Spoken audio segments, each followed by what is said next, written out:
बंगाल में चुनावी जंग अपने चरम पर। रैलियां, आरोप प्रत्यारोप और सुरक्षा का कड़ा पहरा।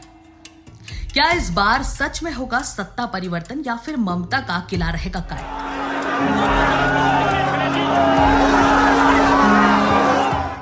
पश्चिम बंगाल में चुनाव प्रचार के आखिरी दिन राजनीतिक माहौल पूरी तरह गर्मा गया। बैरकपुर में जनसभा को संबोधित करते हुए प्रधानमंत्री नरेंद्र मोदी ने बड़ा दावा किया।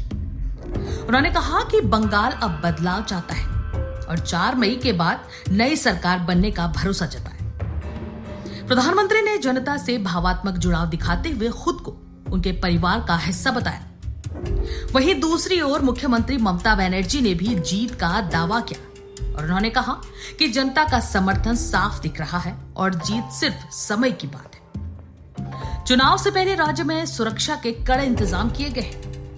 142 सीटों पर होने वाले मतदान के लिए भारी संख्या में सुरक्षा बल तैनात किए गए। संवेदनशील इलाकों में लगातार गश्त और निगरानी बढ़ा दी गई है और इस बीच हिंसा की घटनाएं भी चिंता बढ़ा रही है। भाटपारा इलाके में एक उम्मीदवार के घर के बाहर फायरिंग की घटना सामने आई, जिसमें एक सुरक्षाकर्मी घायल हो गया। चुनाव के बीच राजनीतिक आरोप प्रत्यारोप भी तेज हो गए।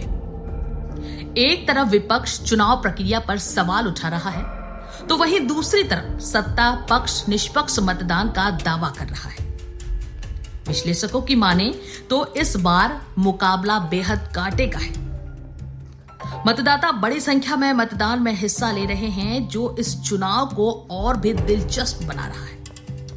अब सबसे बड़ा सवाल, क्या बंगाल में सत्ता बदलेगी या फिर मौजूदा सरकार अपना किला बचाने में कामयाब रहेगी? बंगाल की सियासत इस वक्त निर्णायक मोड़ पर है। रैलियों की गूंज, सुरक्षा का साया और जनता का फैसला, कौन बनेगा अगला शासक? फिलहाल नजरें टिकी है 29 अप्रैल के मतदान और 4 मई के नतीजों पर।